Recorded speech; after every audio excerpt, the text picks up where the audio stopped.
Hi, everyone.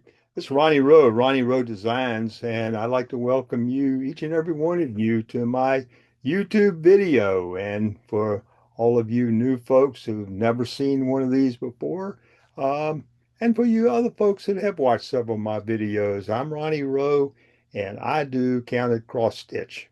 Build frames, but mostly counted cross stitch. And I've been doing it for about 43 years now, and still active in it, still getting a few designs a year put out. Started out years ago with the Williamsburg Colonial series, and this was a group of buildings that I did back in the 70s, early 70s, mid 70s, and so there.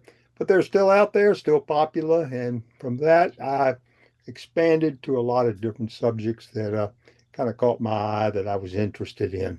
But anyway, for you new folks, as well as for the folks who've seen one of these before, I'd like to welcome you and thank you very, very much for allowing me to come into your home and sharing a little bit of what I do with you. And I thank you for taking the time to sit down and watch this video. I really appreciate it a whole lot. I hope you get something out of it. Before we go any further, I'd like for you to hit the little subscribe button. It's somewhere on the screen. I don't know where it is, and never looked. But if you do that, you will get a little ding or something in the email, or maybe a blimp flying over. I don't know how they do it, but anyway, you'll get a notification with a new when one of these new videos that I put together comes out. So appreciate it very much if you do that. And again, any comments on this video, anything that you'd like to say about it, let me know. I like the comments. That's what I really do. And I try to answer each and every one of your comments. And I do read them and appreciate them. And if you have anything that you're working on, doesn't have to be my designs. If you're working on something, send it to me and I'll be more than happy to share it on these videos with everyone else. If you don't mind, I'm interested in what you're doing. I'm um, I'm excited to see new things and out there. I've been watching a lot of Fiber Talk with Gary Parr here. He does a weekly broadcast and got all kinds of stuff going on, not just counting cross stitch, but all kinds of designs, fibers, everything you can think of.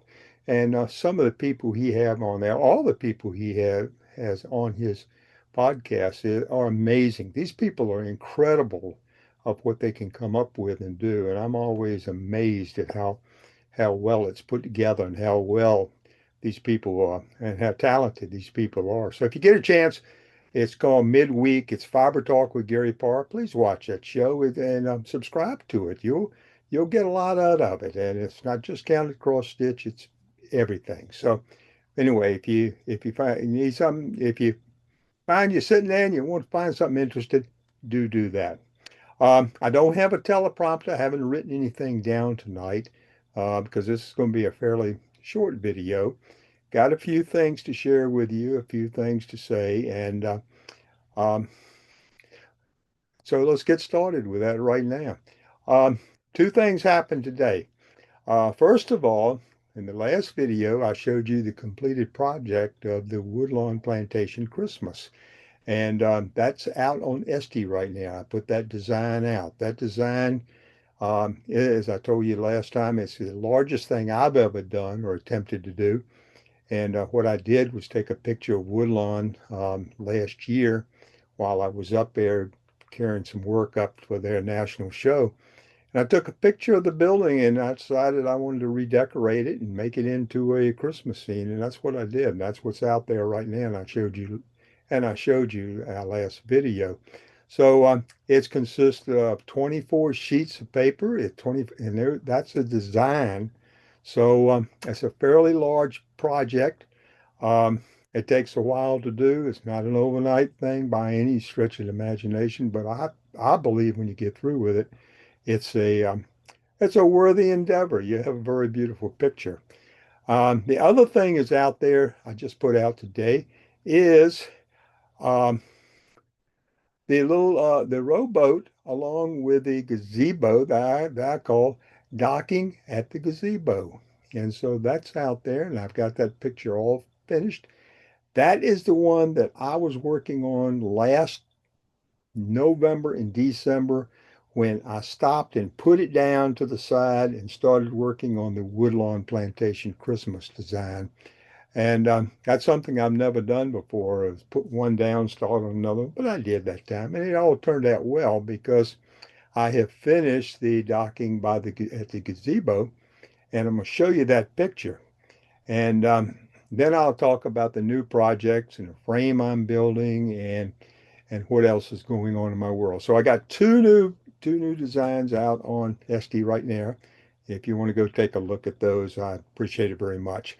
Um, okay, so docking by the gazebo. I did put glass in this. I told you last time I wasn't going to put glass in it because of the glare you see. I put glass in it. That's okay because I wanted this thing done and finished. So this is my gazebo, my docking by the gazebo. I hope you can see this. It's a lot of color. It's a fall scene, and what I did was took the boat and got some shading on the like it's on the pond or river, and then the little gazebo back in the background on a peninsula, if you will, a little small peninsula.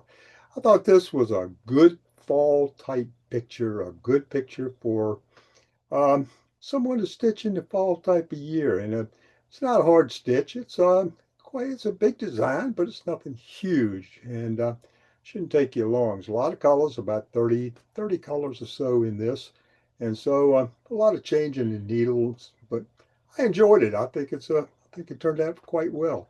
And again, I built the frames. I do all my framing, my matting. I frame this.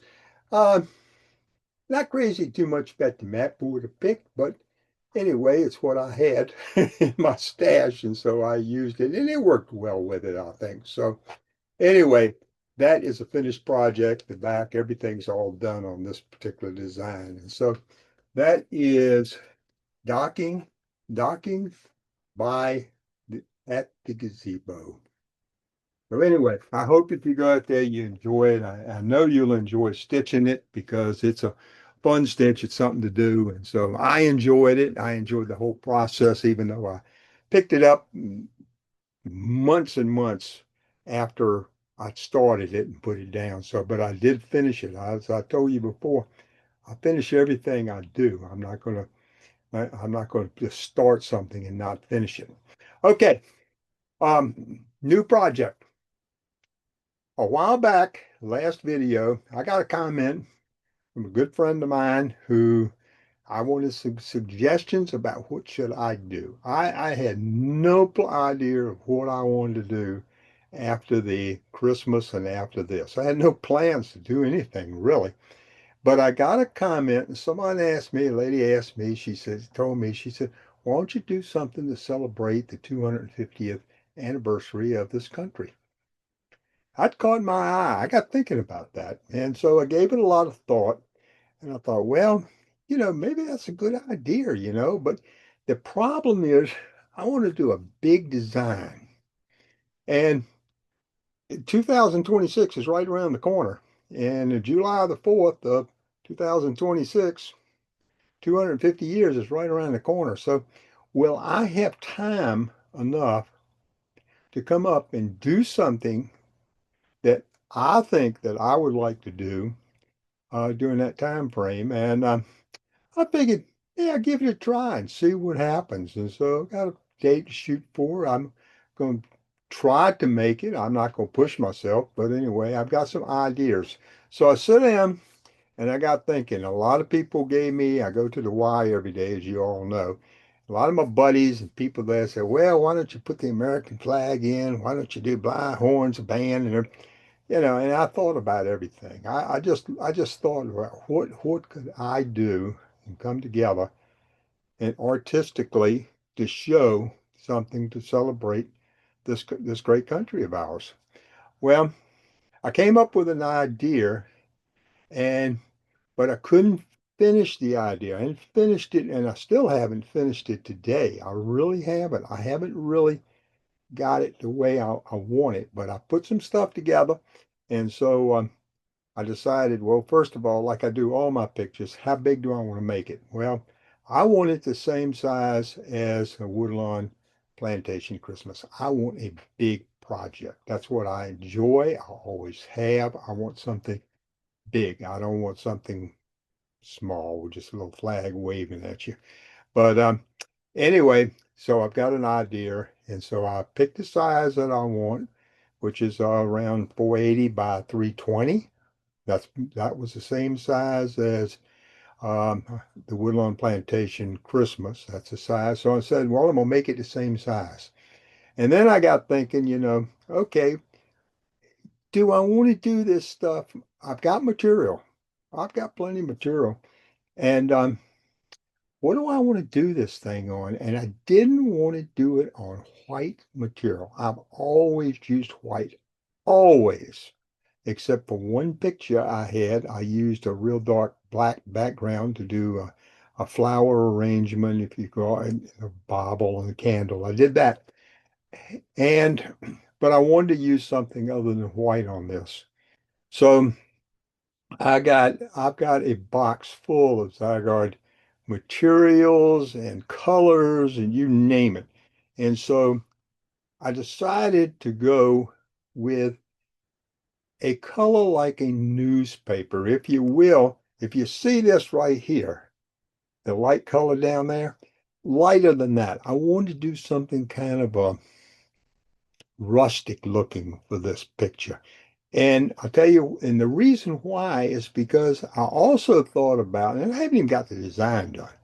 I got thinking about framing. How do I want to frame this thing? Well, this is going to be 250th year anniversary. And so